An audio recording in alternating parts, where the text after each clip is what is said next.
ang balon ng pag-asa. Ang puso ng Pilipino sa Nigeria. Ang nanginginig na tinig ng Pangulo ng Nigeria ay nagpatahimik sa buong mundo. Ang isang kasinungalingan na nagkubli sa katotohanan tungkol sa isang maliit na nayon sa Nigeria noong 2024 ay kailangang malaman ng lahat. Sa isang malayong nayon sa Nigeria, ang pinakamodernong mga kagamitan sa pagbabarena ay bigla na lamang tumigil sa paggana sa loob ng isang gabi. Ang grupo ng mga inhinyero mula sa Japan ay umalis ng walang malinaw na dahilan. Ang mga inhinyerong Aleman ay tumakas na may dalang mga salitang isang hindi maipaliwanag na kababalaghan. Maging ang huling grupo ng mga dalubhasa mula sa Estados Unidos ay kinailangan ding itigil ang kanilang misyon na may mga salitang masyado nang mapanganib dito. Ito na ang lupain ng kamatayan. Lahat ay mamamatay.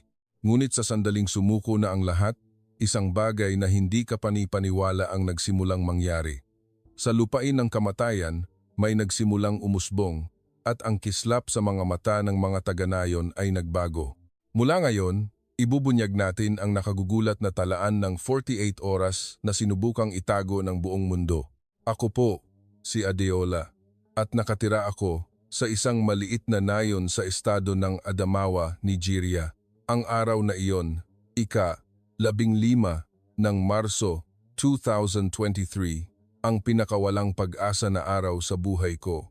Nang i-anunsyo ng grupo mula sa Japan ang kanilang pag-alis, tumakbo ako at mahigpit na niyakap ang pantalon ng kanilang pinuno. Pakiusap, mamamatay ang aming mga anak. Pagmamakaawa ko. Ang aking mga kuko ay puno ng lupa, ang aking mga tuhod ay may gasgas at nagdurugo, ngunit wala akong maramdaman. Iisa lang ang nasa isip ko. Kailangan kong pigilan ang mga taong ito. Hindi namin maaaring pakawalan ang huling pag-asang ito. Ginang Adeola, ikinalulungkot ko po. Malumanay na sinabi ni G. Tanaka, ang pinuno ng grupo mula sa Japan, habang sinusubukang tanggalin ang aking mga kamay, ngunit lalo kong hinigpitan ang yakap ko sa kanyang binti. Kung hindi ninyo kaya, sino pa ang makakagawa? Hindi ba't sinabi ninyo na ang Japan ang pinakamagaling sa buong mundo? Sa tabi niya, si Chief Oho, ang pinuno ng aming nayon, ay nakayuko at idinikit ang kanyang noo sa lupa sa pagmamakaawa. Ang ibang mga kababaihan ay humiga sa harap ng truck. Sagasaan niyo na kami. Kung wala namang tubig, mamamatay din kami, sigaw ng isa sa kanila. Ang tinig na iyon ay kay Nkechi, isang ina na nawalan ng 5 taong gulang na anak 3 araw na ang nakalipas. May luha sa mga mata ni G. Tanaka, ngunit umiling lang siya. Nakapagbarena na kami ng 120 metro. 3 drill bit ang nasira. 2 water pump ang sumabog. Sinabi ng kumpanya na hindi na namin kayang magpatuloy. Paano na kami mabubuhay? Paano na ang aming mga anak? Humagulgol ako.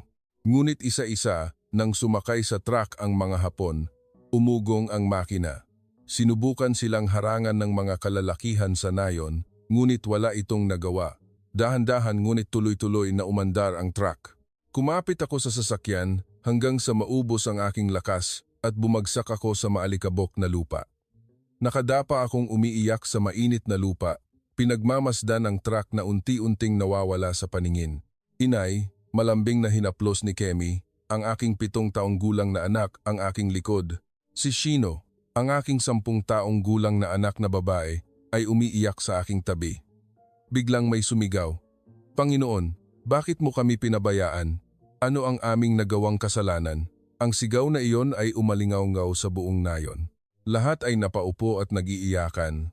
Ang papalayo na tunog ng truck ay hindi lang tunog ng makina. Ito ang tunog ng aming kinabukasan, ang tunog ng buhay ng aming mga anak na unti-unting naglalaho. Nang gabing iyon, hindi ako makatulog. Ang mga pangyayari 6 na buwan na ang nakalipas ay paulit-ulit na bumabalik sa aking isipan. Setyembre 2022, nagsimula ang unang trahedya. Ang 3 taong gulang na anak ng aking kapitbahay na si Adamu ay biglang nagkasakit. Malamang dahil sa tubig, maingat na sinabi ng nurse sa aming health center. Ang tubig na aming iniinom araw-araw ay kailangan pang lakarin ng 20 kilometro balikan para salukin mula sa ilog na unti-unti nang natutuyo. Ang tubig ay nagiging kulay tsokolate na, ngunit wala kaming ibang pagpipilian. Pagkatapos noon, nagsimula na ang tunay na bangungot. Oktubre, 2 ang namatay. Nobyembre, 1 pa. At noong Disyembre, 1 kambal ang namatay na magkasunod lang ang araw. Lahat sila ay wala pang 10 taong gulang. Hindi ito epidemya. Ito ay dahil sa maruming tubig. Iyon ang conclusion ng isang survey team mula sa Estados Unidos. Sinubukan nilang maghukay agad ng balon. 20 metro lang, makakahanap na tayo ng malinis na tubig sa ilalim ng lupa, kumpiyansa nilang sinabi. Ngunit 1 linggo lang, sumuko na sila nang makatagpo ng isang matigas na patong ng bato sa lalim na 15 metro. Sumunod ang isang ahensya para sa pag-unlad mula sa France. Pumili sila ng ibang lugar, ngunit pareho lang ang naging resulta. Hindi pa ako nakakita ng ganitong geological formation. Para itong isang baluting bakal, sabi nila. Isang kumpanya ng konstruksyon mula sa China ang nagdala ng malalaking makinarya.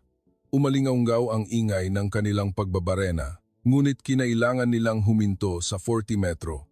Kung hindi natin gagamitan ng dinamita, imposible na. Iyon ang huling salitang iniwan nila. At 2 buwan na ang nakalipas, dumating ang Japan International Cooperation Agency, JICA. Iba kami. Ipapakita namin ang teknolohiya ng Japan. Sa totoo lang, umaasa kami noon. Naniniwala kami na kung ang Japan na kayang maghukay ng mga tunnel sa mga lugar na madalas lindolin ay tiyak na magtatagumpay. Noong una, naging maayos ang lahat. Ang kanilang mga modernong kagamitan ay walang tigil sa paggana. 50 metro, 70 metro, 90 metro. Araw-araw, dumadagsa ang mga taga-nayon para manood. Nang malampasan nila ang 100 metro, umalingaw ang sigawan ng tuwa. Malapit na, kaunti na lang at magkakaroon na ng tubig. Ngunit sa 120 metro, lahat ay huminto. Hindi na ito gumalaw. At ngayon, sila, ang aming huling pag-asa, ay umalis na. Tiningnan ko ang larawan sa dingding. Ang mga mukha ng 5 batang namatay dahil sa tubig ay nakatitig sa akin. Patawad, mga anak. Patawad. Walang tigil ang agos ng aking mga luha. Mahigpit kong niyakap sina Kemi at Shino buong gabi. Nanginginig sa takot kung kailan darating ang araw na iinumin nila ang nakamamatay na tubig na iyon at magkakasakit. 4:00 ng umaga, nagising ako gaya ng dati. Mahimbing pa ang tulog ni Kemi at Shino. Dahan-dahan kong kinuha ang plastik na balde at lumabas ng bahay. Ang ibang mga kababaihan sa nayon ay nagsimula na ring magtipon. Iisa ang ekspresyon sa aming mga mukha. Pagod, walang pag-asa, ngunit hindi maaaring sumuko. Kailangan nating magmadali ngayon. Kahapon, kaunti na lang ang tubig, sabi ng isa, ngunit walang sumagot. Kailangan naming tipirin ang aming lakas kahit sa pagsasalita. Araw-araw, 5 oras na paglalakad ng 20 kilometro. Kailangan naming umalis bago pa sumikat ang araw para maiwasan ang matinding init. Ang bigat ng balde sa aking ulo ay nagdudulot ng sakit sa aking leeg at balikat, ngunit hindi kami maaaring huminto. Pagdating namin sa ilog, mas matinding kawalan ng pag-asa ang naghihintay. Mas bumaba pa ang tubig. Hindi na ito matatawag na ilog, isa na lamang itong putik na kulay tsokolate na hanggang tuhod na lang ang lalim. Ang malinaw na bahagi sa itaas ay nakuha na ng mga nauna sa amin. Ang natira para sa amin ay ang malabong tubig na may halong putik mula sa ilalim. Paano ko ipapainom ito sa anak ko? Bulong ng isang batang ina na may kargang sanggol sa likod habang lumuluha. Ngunit wala kaming pagpipilian. Dahan-dahan naming sinalok ang tubig, sinusubukang walang matapon kahit isang patak. Ang pagbabalik ay mas mahirap. Ang bigat ng balde sa ulo ay tila dumoble at ang sikat ng araw ay lalong tumitindi. Pag-uwi ko, umiiyak si Kemi dahil sa uhaw. Kinailangan kong salain ang malabong tubig gamit ang tela ng maraming beses, ngunit nanatili itong malabo. Kailangan ko pa itong pakuluan at palamigin bago ko maibigay sa aking mga anak. Pumasok na kayo sa eskwela, sabi ko kay Shino. Umiling ang anak ko. Inay, kailangan ko pong sumalok ulit ng tubig mamaya. Baka mahuli ako sa klase. Ang isang pangarap na kailangang isuko ng isang 10 taong gulang na bata. Iyan ang aming katotohanan. Sa hapon, kailangan na namang pumunta ulit. 2 beses sa isang araw, minsan 3. Ang bawat araw ay nauubos sa pagsalok ng tubig. Ito ba ay pamumuhay? Hindi. Ito ay simpleng pagpupunyagi para mabuhay. 2 buwan ang lumipas mula nang umalis ang grupo mula sa Japan. Sa panahong iyon, isa pang bata ang namatay. Kahit na mula sa kabilang nayon, ang balitang ito ay lalong nagdulot ng takot sa amin. Dapat na siguro tayong lumipat, buntong hininga ng aking asawang si Oho. Ngunit wala kaming mapupuntahan, walang sapat na pera. Isang umaga, isang hindi inaasahang pangyayari ang naganap. May truck! May paparating na truck! Sigaw ng mga bata habang tumatakbo. Hindi ka panipaniwala, ngunit totoo. 2 truck ang tumatawid sa maalikabok na daan papasok sa aming nayon. Sino na naman yan? Tama na siguro, malamig ang naging reaksyon ng mga taga-nayon. Hindi na namin kayang umasa sa wala. Huminto ang truck. 8 lalaki ang bumaba, mga Asyano, ngunit hindi sila mukhang Hapon. Magandang araw po. Kami po ay mula sa Pilipinas, bati ng lalaking tila pinuno nila sa aming lokal na wika. Nasa mga 50 anyos siya at ipinakilala ang sarili bilang si Jose Reyes. Pilipinas? Nagtatakang tanong ni Chief Oho. Sa totoo lang, kahit ako ay hindi alam kung saang bahagi ng mundo ang Pilipinas. Nandito po kami para maghukay ng balon, sabi ni Jose. Nang marinig ang mga salitang iyon, umalingaw-ngaw ang mga buntong hininga. Umuwi na kayo. Sumuko na ang Amerika. Sumuko na ang Japan. Sino ba kayo? Walang pakundangang sabi ng isa. Mukhang nabahala si G. Jose. Marahil ay hindi niya inaasahan ang ganitong katigasan ng pagtanggap. Gusto lang po sana naming subukan. Baka sakaling makatulong kami. Hindi, sigaw ko. Hindi na namin kaya. Ang bigyan kami ng pag-asa tapos ay aalis din. Pagod na kami. Bumuhos ang aking mga luha. Halo-halong galit at pighati. Pakiusap, umalis na kayo. Iwan niyo na kami. Tumango ang ibang mga kababaihan. Ang mga bata ay nagtago sa likod ng kanilang mga ina. Nagkatinginan ang grupo ng mga Pilipino at may pinag-usapan. Biglang, isang batang inhinyero ang humakbang pasulong. Ang pangalan niya ay Paolo Santos. Kung ganoon po, hayaan niyo na lang kaming magsagawa ng survey. Hindi po kami magbabarena. Survey? Opo, titingnan lang po namin kung bakit nabigo ang mga naunang grupo. Iyon lang po. Pwede po ba? Nag-isip sandali si Chief Oho bago tumango. Kung survey lang, sige. Pero huwag kayong umasa ng anuman. Sobra na kaming nasaktan. Ang grupo mula sa Pilipinas ay talagang naiiba. Habang ang ibang mga grupo ay agad na nagbaba ng kagamitan at nagsimulang magbarena pagdating, sila ay gumugol ng 2 linggo sa paglalakad at pag-survey sa buong lugar. Ano kaya ang ginagawa nila? Bulungan ng mga taga-nayon. Si G. Jose at ang kanilang geologist na si Dr. Mateo Cruz ay araw-araw na kumukuha ng lupa mula sa iba't ibang lugar para suriin. Gumagamit sila ng maliliit na instrumento, nagmamarka sa mapa at kumukuha ng litrato. Ang weird ng mga taong yan. Tinitingnan na naman nila yung butas na ginawa ng mga Hapon. Kwento ni Oho pag-uwi niya mula sa trabaho. Pagkatapos ng 1 linggo, hindi ko na natiis at nilapitan ko sila. Ano po ba ang inyong sinusurvey? Tanong ko. Pinagpagan ni Dr. Cruz ang lupa sa kanyang mga kamay at sumagot, kailangan muna nating malaman kung bakit sila nabigo para makahanap tayo ng ibang paraan. Ibang paraan? Opo, kung gagawin natin ang ginawa nila, pareho lang din ang magiging resulta. Ang kanyang mga salita ay tumatak sa aking isipan. Sa ika-10 araw, ipinatawag ng grupo ang mga taga-nayon sa gitna ng nayon. Inilatag nila ang isang malaking papel at nagsimulang magpaliwanag. Ang lupa sa ilalim ng lugar na ito ay binubuo ng 3 matitigas na patong ng bato, turo ni G. Jose sa larawan. Dito sumabit ang mga Amerikano, dito ang mga Tsino, at dito naman ang mga Hapon. Lahat sila ay tumama sa iisang patong ng bato. Kaya ano ngayon? Tanong ni Chief Oho. Pero dito po, turo niya sa isang punto sa mapa. Sa puntong ito, may bitak ang patong ng bato na hugis, V.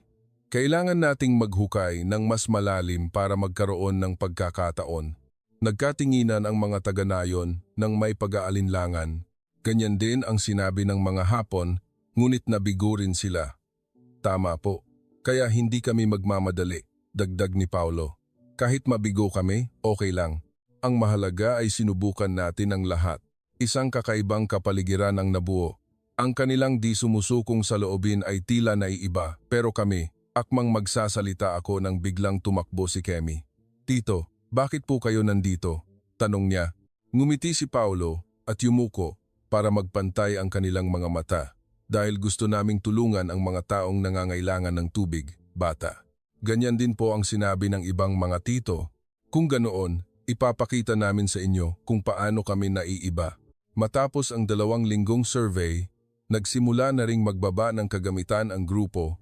Ang lugar na kanilang pinili ay nakakagulat sa paanan ng isang burol sa labas ng nayon, isang lugar na hindi pinapansin ng sinuman. "Dito niyo po talaga gagawin?" tanong ko. "Opo. Ito po ang pinakamagandang lokasyon." Habang naghahanda, patuloy silang nakikipag-usap sa amin. Pinakinggan nila kung gaano kalala ang problema, kung paano nagkakasakit ang mga bata. Sa Pilipinas po, naranasan din namin ang kakulangan sa tubig, kwento ni G. Jose. Pagkatapos ng digmaan, kulang ang lahat, pero hindi kami sumuko. Nagtulungan kami, bayanihan, ang tawag namin doon. Sa unang araw ng pagbabarena, nakatingin lang kami mula sa malayo. Kahit ayaw na naming umasa, hindi namin maiwasang hindi tumingin. Kakaiba kaya ito? 30 metro na po, sigaw ni Paulo. Malalim na iyon para sa unang araw, ngunit nanatiling blanko ang aming mga mukha. Ang mga hapon ay naka. 4 metro sa unang araw. Ikalawang araw, 50 metro. Ikatlong araw, 65 metro. Mukhang maayos, mahinang bulong ng isa, ngunit agad ding tumahimik. Masyado pang maaga para umasa. Ngunit hindi ganoon ang mga bata. Wow, 70 metro na. Araw-araw, tinitingnan ni Kemi ang numero at naguulat. Sabi po ni Tito, malapit na raw magkatubig. "Anak, huwag kang masyadong umasa, paalala ko." Ngunit kumikinang ang kanyang mga mata. Ang paraan ng pagtatrabaho ng mga Pilipino ay talagang iba. Kung ang mga Hapon ay mabilis at presiso, ang mga Pilipino ay mabagal ngunit tuloy-tuloy. Kahit sa oras ng pahinga, nililinis nila ang kanilang mga makina at nagpupulong tuwing gabi. "Bakit po ang bagal ninyong magtrabaho?"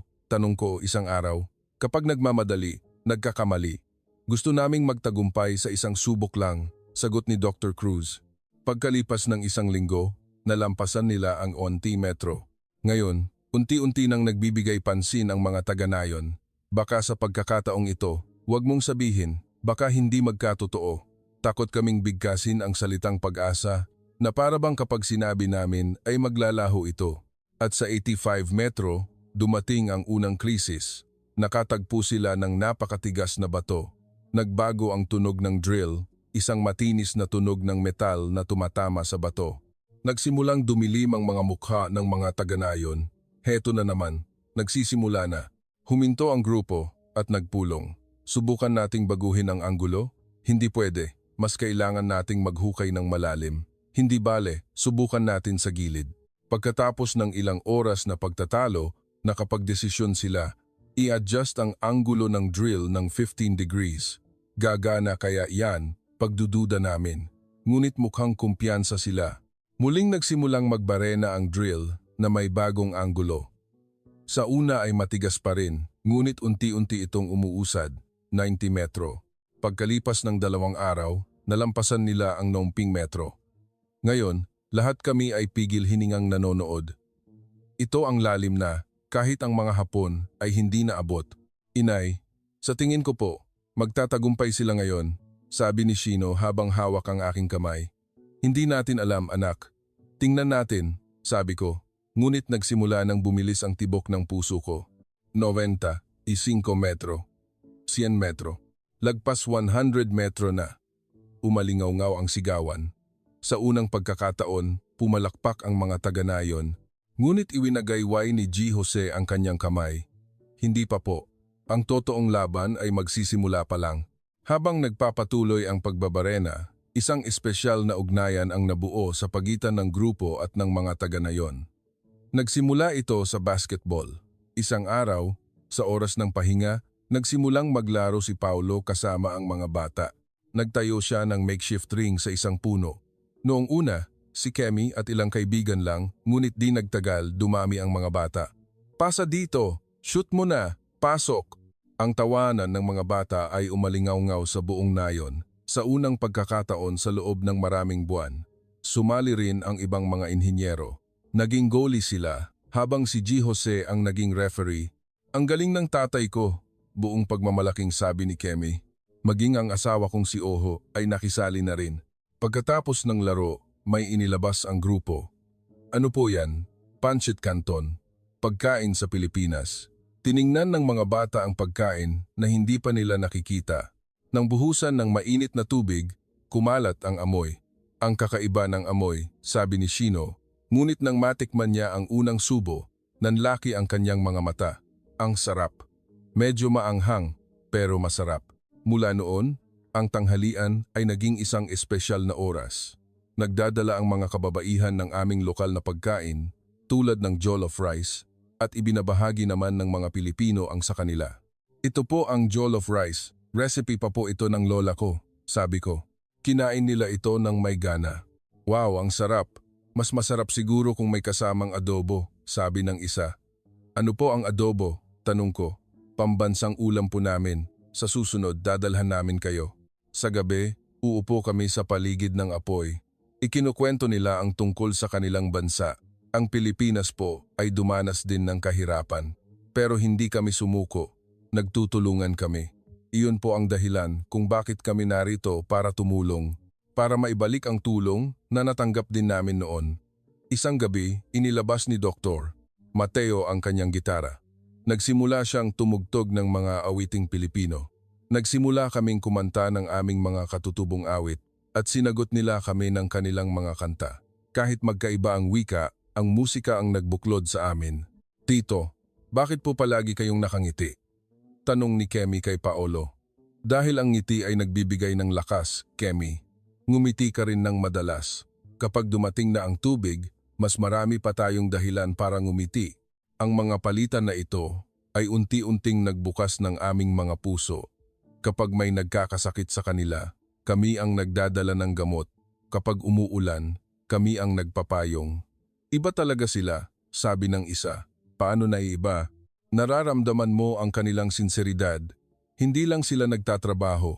Ganoon din ang nararamdaman ko. Gigising sila ng maaga, magtatrabaho ng masipag, sa pahinga, makikipaglaro sa mga bata.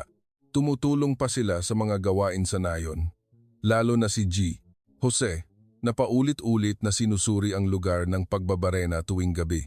Bakit po kailangan ninyong maging ganoon kaingat? Tanong ko. Ngumiti siya. Dahil ito na marahil ang nag-iisa nating pagkakataon. Alam ko kung gaano kasakit kung mabibigo na naman kayo. Ang mga salitang iyon ay nagpaantig sa akin. Ito ang unang pagkakataon na may nakaintindi sa aming sakit. Nang malampasan ang 110 metro, nagsimulang magbago ang sitwasyon. Bumagal ang drill. May mga araw na 1 metro lang ang kanilang nauusad. Mas makapal ito kaysa sa inaasahan namin, seryoso ang mukha ni Dr. Cruz. Sa 115 metro, nasira ang unang drill bit. Huwag kayong mag-alala, mayroon kaming reserba. Kalmadong pinalitan ng grupo ang drill. Ngunit pagkalipas ng 2 araw, nasira na naman ito. Ito na po ang huling drill bit natin. Naging mabigat ang kapaligiran, nagsimula na ring mabalisa ang mga taga-nayon, pamilyar na ang ganitong pangyayari. At nang marating ang 120 metro ang lalim, kung saan sumuko ang mga Hapon, tuluyang huminto ang drill. Hindi, bulong ko. Tanging ang tunog ng drill na kumakaskas sa bato ang naririnig. Hindi na ito gumagalaw. Teka, itigil muna. Utos ni G. Jose. Nagtawag sila ng agarang pulong. Granite ito. Mas matigas kaysa sa inaasahan natin. Subukan nating i-adjust ulit ang anggulo o iikutan natin. Naging mainit ang kanilang pagtatalo. Sa totoo lang po, sir, sa mga kagamitan natin, lampas na ito sa ating kakayahan, sabi ng isang inhinyero. Kahit ang mga Hapon na may pinakabagong kagamitan ay nabigo, ano pa ang magagawa natin? Pero hindi tayo pwedeng sumuko. Sagot ni Paulo. Tingnan ninyo ang mga mukha nila. Tayo na ang huling pag-asa nila. Lalong uminit ang pagtatalo. Nakatingin lang kami mula sa malayo. Heto na naman. Sa huli, Wala ring mangyayari, bulong ng isa. Inabot ng hating gabi ang kanilang pulong. Tanging ang ilaw at ang mga boses na lumalabas mula sa bintana ang patunay na hindi pa sila sumusuko. Kinaumagahan, tinipon ni G. Jose ang mga taga-nayon, bakas sa kanyang mukha ang pagod. Humihingi po ako ng paumanhin. Ang bato ay mas matigas kaysa sa aming inaasahan. Tama na po, pigil ni Chief Oho. Ginawa ninyo ang lahat. Maraming salamat. Hindi pa po tapos, sabi ni G. Jose. Mayroon pa kaming ibang paraan. Tama na, ako ang nagsalita. Ayaw na namin ng mga huwad na pag-asa. Tapusin na natin ito ng maayos. Isa-isang umalis ang mga taga-nayon. Inay, hinawakan ni Kemi ang aking kamay. May luha sa kanyang mga mata. Aalis na rin po ba si Tito? Hindi ako makasagot. May bumara sa aking lalamunan. Sandali lang po, pakiusap maghintay kayo. Sigaw ni Paolo. Ngunit walang lumingon. Masyado na kaming maraming beses na nakaranas ng ganito. Nang hapong iyon, nagsimula silang magligpit ng kagamitan. Ang drill, ang mga bomba, lahat ay isinakay sa truck. Kakaiba. Noong umalis ang ibang mga grupo, nagmakaawa kami. Ngunit ngayon, wala ni isa. Nakatingin lang kami mula sa malayo. Inay, bakit po walang pumipigil sa kanila? Tanong ni Shino. Pagod na tayong lahat anak. Noon, tumakbo si Paolo sa harap ko. Patawad po talaga. Sana mas magaling pa ang nagawa namin. May luha sa kanyang mga mata. Okay lang, hindi ninyo kasalanan. Pakisabi na lang kina Kemi at Chino na paalam. Ang mga salitang iyon ay sumugat sa aking puso. Ang ibang mga grupo ay umalis lang. Ngunit ang mga taong ito, taos puso silang nagsisisi. Nang malapit nang matapos ang pagliligpit, tumakbo si Kemi. Lumapit siya kay Paolo at may ibinigay. Isang maliit na ibong gawa sa papel na siya mismo ang tumupi. Regalo ko po, pagbalik ninyo sa Pilipinas, huwag niyo po kami kalimutan. Yumuko si Paolo at mahigpit na niyakap si Kemi. Hinding-hindi kita malilimutan.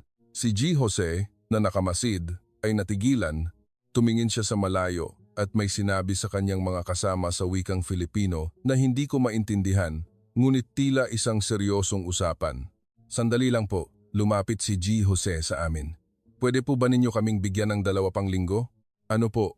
Nagulat ang lahat. Gusto kong subukan ng ibang paraan. Isang paraan na talagang kakaiba. Tama na po. Sobra-sobra na, sabi ko. Umiling siya. Doon po, turo niya sa isang burol sa labas ng nayon.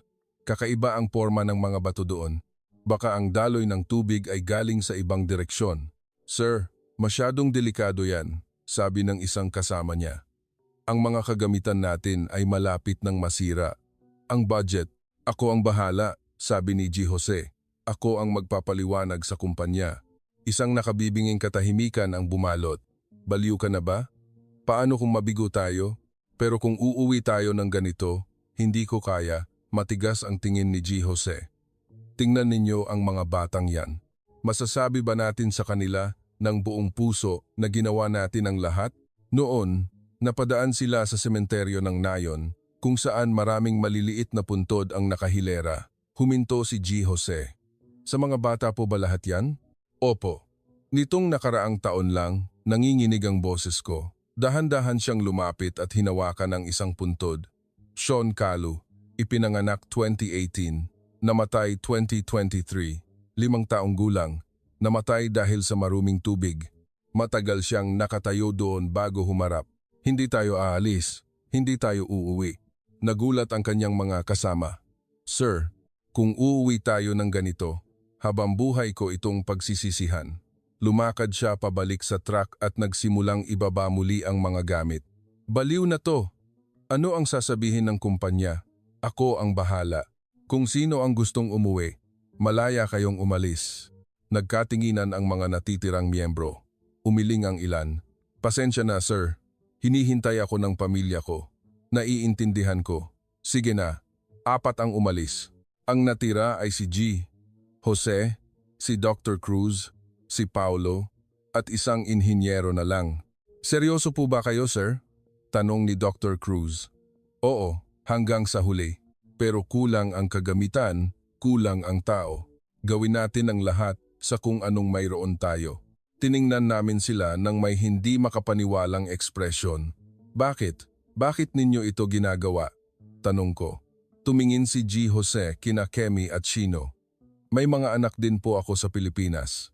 Kung ang mga anak ko ang nagdurusa dahil walang tubig, bahagyang nanginginig ang kanyang boses, gusto ko ring may isang taong lalaban para sa kanila.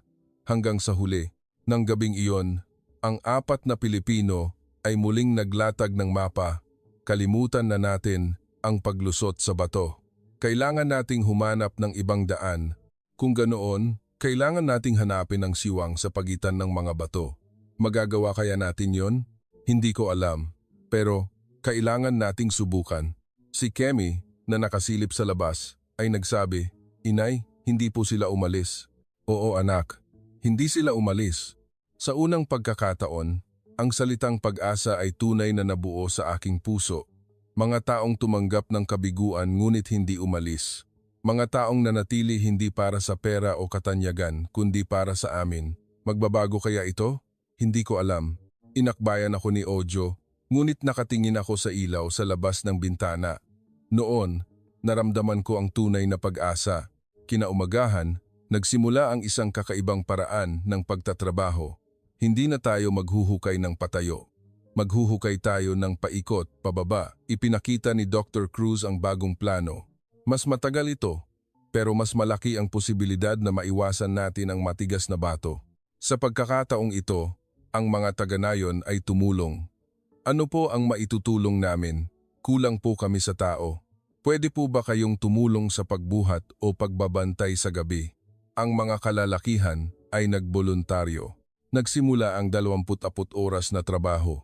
Sa araw ang mga Pilipino, sa gabi ang mga kalalakihan ng Nayon. Ingat! Huwag ninyong hayaang magbago ang anggulo. Isang maselang trabaho. Isang maliit na pagkakamali ay maaaring tumama sa bato. Isang linggo ang lumipas. Mabagal ang pag-usad, ngunit palalim ng palalim. 125 metro, 130 metro. Naiwasan natin ang bato, sigawan ng tuwa. Ngunit may bagong problema, masyadong umiinit ang drill. Kailangan ng mas maraming tubig para palamigin. Mauubos na rin ang tubig natin. Noon, humakbang ang mga kababaihan. Kami na po ang kukuha ng tubig. Paano po ang inuming tubig ninyo? Hindi bale. Mas mahalaga ito. Ang mga kababaihan na dati nagsasalok para mabuhay, ngayon ay nagsasalok para bigyang buhay ang drill at ang pag-asa. Nagpatuloy ang trabaho. Sa 140 metro, nakatagpo na naman sila ng bato. Sa pagkakataong ito, hindi na maiiwasan. Masyadong malapad, isang sandali ng kawalan ng pag-asa, pero hindi tayo pwedeng sumuko. Kaunti na lang, pagmamakaawa ni Paulo. Biglang may napansin si Dr. Cruz. Teka, kakaiba ang batong ito. Sa masusing pagsusuri, may nakita silang maliliit na bitak. Kung dito tayo maghuhukay, delikado, baka gumuho. Ngunit ito na lang ang pagkakataon natin. Muling nagtipo ng mga taga-Nayon. Hayaan nyo kaming magdesisyon, sabi ni Chief Oho. Kahit delikado, gawin nyo. Ito na ang huli. Tumango ang lahat. Handa na kami. Muling nagsimula ang pagbabarena. Dahan-dahan silang sumunod sa bitak. Walang tigil ang trabaho, araw at gabi. Halos hindi na natutulog ang mga Pilipino. Kaya pa ba, kaunti na lang. Namumula na ang mga mata ni G. Jose, ngunit hindi tumitigil ang kanyang mga kamay. Nagdadala kami ng pagkain, gumuguhit ang mga bata ng mga larawan para sa kanila. Naging isa kami, naghihintay ng himala. Nang malampasan ang 150 metro, nagsimula itong mag-ingay. Hindi maganda ito. Mukhang sira na ang bearing, sabi ng inhinyero. Hindi natin alam kung hanggang kailan ito tatagal. Ngunit noon, teka, may nagbago. Sigaw ni Dr. Cruz. Biglang naging madali ang paghuhukay. Mukhang nalampasan na natin ang bato. Pigil hininga ang lahat. 155 metro, 160 metro. Biglang may naramdaman kaming mahinang panginginig. Ano ito? Tiningnan ni G. Jose ang pressure gauge. Mahina lang, pero nakaka-detect ng water pressure ang makina. Hindi makapaniwala. Senyales ba ito na may tubig? Ngunit biglang, kasabay ng isang matinis na tunog, tuluyang huminto ang drill. Hindi na kaya. Ito na ang limitasyon. Kung pipilitin, masisira ang lahat. Ito ang pinakamasamang tiempo. Lumitaw ang senyales ng tubig, ngunit sumuko na ang makina. Anong gagawin natin? Lahat ay nakatingin kay G. Jose, kaunti na lang, isang kembot na lang. Kung masisira ang makina, tapos na ang lahat. Pero kung hihinto tayo ngayon, biglang lumapit ang mga taga-nayon. Gawin niyo po, sabi ni Chief Oho. Kahit masira, okay lang. Ayaw naming magsisi sa huli. Opo, hanggang dito na rin lang, sabi ng lahat. Huminga ng malalim si G. Jose. Sige po, pero ito na talaga ang huli. Kung mabigo ito, naiintindihan po namin. Tumango si G. Jose. Lahat, lumayo kayo. Baka mapanganib ang huling hamon. Tagumpay o kabiguan. Muling umandar ang drill. Umugong ito habang dahan-dahang bumabaon. 168 metro. Biglang, lumusot ang drill sa isang guwang. Ano? Sa sandaling iyon, whoosh, isang tunog ang nanggaling sa ilalim ng lupa. Layo! Sigaw ni G. Jose. Ngunit bago pa kami makalayo. Boom! Isang dambuhalang haligi ng tubig ang sumambulat mula sa lupa. Tubig! May tubig na! Ang malinis na tubig ay tumalsik 20 metro pataas na parabang ang buhay na nakakulong sa ilalim ng lupa ay sumabog. Isang hindi maipaliwanag na sigawan ng tuwa ang umalingaw-ngaw. Tumakbo ang mga tao sa ilalim ng tubig. Tubig nga. Sigaw ng mga bata habang naglalaro. Sumasayaw sina Kemi at Shino sa gitna ng bus. Napaluhod ako at sinalo ng aking mga kamay ang malinaw at malamig na tubig. Totoo ba ito? Malinis na tubig na bumubulwak mula sa lupaing ito? Sa unang pagkakataon sa loob ng 40 taon, nakangiting sabi ni Chief Oho habang nakatingala sa langit, lumuluha. Salamat, Panginoon. Nagyakapan ang mga kababaihan, maging ang mga kalalakihan ay hindi napigilan ang kanilang mga luha. Nagawa natin. Niyakap ni Paulo si G. Jose. Ang 4 na Pilipino ay sabay-sabay na umiyak. Inumin niyo, sigaw ng isa. Ang mga taong sumubok ay namangha. Matamis. Hindi pa ako nakatikim ng ganito kalinis na tubig. Patuloy na bumubulwak ang tubig, na para bang hindi ito mauubos. Lumapit si G. Jose sa akin. Ginang Adeola, hindi ko na napigilan ang sarili ko at niyakap ko siya ng mahigpit. Salamat. Maraming salamat po. Nang gabing iyon, ang aming nayon ay naging isang pista. Nag-apoy kami, kumanta, sumayaw. Uminom kami ng uminom. Sa unang pagkakataon, nalaman namin kung gaano kasaya ang uminom nang hindi natatakot na maubos. Hindi na tayo mauuhaw. Tawa ni Kemi na basang-basa. Ang ngiting iyon ang unang regalong ibinigay ng tubig. Isang buwan ang lumipas at ang aming nayon ay lubusang nagbago. Hindi umalis ang mga Pilipino. Tinulungan nila kaming magkabit ng water pump system. Hindi pwedeng iwan lang ang butas. Kailangang mapakinabangan, sabi nila. Gumawa sila ng sementadong balon at nagkabit ng hand pump at maraming gripo. Hindi na namin kailangang gumising ng madaling araw. Ang 5 oras na nauubos sa pagsalok ay naging malayang oras. Nagsimula kaming magtanim ng gulay. Ang tuyong lupa ay unti-unting naging berde. Nagbago rin ang mga bata. Hindi na sila lumiliban sa klase. Ang attendance rate ay tumaas mula 10% hanggang 90%. Ngunit ang pinakamalaking pagbabago ay hindi na sila nagkakasakit. Ang malinis na tubig ay nagpagaling sa kanilang mga sakit sa tiyan at lagnat. Isang himala, sabi ng nurse. Ang mga tao mula sa kalapit na nayon ay nagsimulang dumating. Paano ninyo nagawa yan? Magagawa rin kaya sa amin? Kumalat ang pag-asa. Tinulungan ni G. Jose na suriin ang ibang mga nayon. Ang gobyerno ng Nigeria ay nagpasya na ipatupad ang parehong proyekto sa buong bansa na ang aming nayon ang nagsilbing simula. 2 buwan ang lumipas at dumating na ang oras na kailangan na nilang umalis. Ngunit ngayon, iba na ang kapaligiran. Kailangan nyo na po ba talagang umalis? Tanong ni Kemi habang hawak ang kamay ni G. Jose.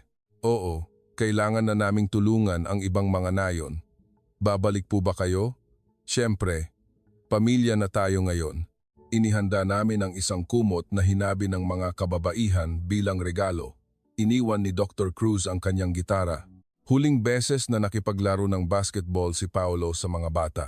Sa susunod, dadalhan ko kayo ng jersey ng Gilas Pilipinas. Naglagay kami ng isang maliit na palatandaan sa tabi ng balon, ang balon ng mga hindi sumusuko, isang pagkakaibigan sa pagitan ng Pilipinas at Nigeria. Bago sila sumakay, nagsalita si Kemi. Paglaki ko po, gusto kong maging isang inhinyero na naghuhukay ng balon. Bakit? Gusto ko pong makainom din ng malinis na tubig ang mga bata sa ibang nayon. Napangiti ang lahat ng Pilipino. Kung ganoon, mag-aral ka sa Pilipinas. Tuturuan kita. Talaga po, pangako, umalis ang truck.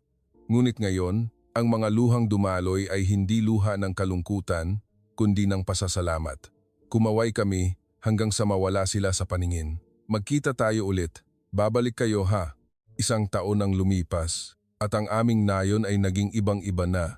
Sa paligid ng balon ay may palengke, lumaki ang paaralan, lumalaking malusog ang mga bata. Si Kemi ay 12 na ngayon at masipag mag-aral. Sa kanyang mesa ay may sulat mula sa Pilipinas, mula kay Paolo. Kemi, nag-aaral ka ba ng mabuti? May usapan tayo ha, hihintayin kita. Tuwing umaga, pumupunta ako sa balon. Pinapakinggan ang agos ng malinaw na tubig at naaalala ang araw na iyon. Naaalala ko ang mga taong hindi sumuko sa gitna ng kawalan ng pag-asa, ang tapang na tanggapin ang kabiguan at muling magsimula. Ngayon, patuloy pa ring umaagos ang tubig, tulad ng pag-asa na hindi natutuyo, tulad ng pagkakaibigan na hindi kumukupas. At ito ang regalong ibinigay ng Pilipinas sa amin, hindi teknolohiya, hindi pera, kundi isang pusong hindi sumusuko. Ang himalang nilikha ng pusong iyon ay patuloy na umaagos at umuugong hanggang ngayon. Ito ang kwento ng isang himala sa isang maliit na nayon sa Nigeria. Isang lugar kung saan sumuko ang mga bansang may pinakamataas na teknolohiya, ngunit isang maliit na grupo mula sa Pilipinas ang naiiba. Ang dala nila ay hindi ang pinakamodernong kagamitan, kundi isang pusong hindi sumusuko hanggang sa huli. Ang tapang na tanggapin ang kabiguan at muling harapin ang hamon. Iyon ang himalang aming nasaksihan.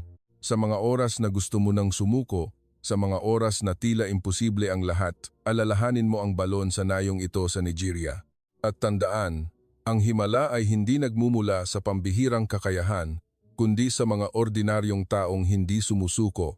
Kung sa tingin mo ay dapat maibahagi ang kwentong ito, mangyaring i-share ito, para maipakita sa mundo ang nakatagong kabutihan at puso ng mga Pilipino.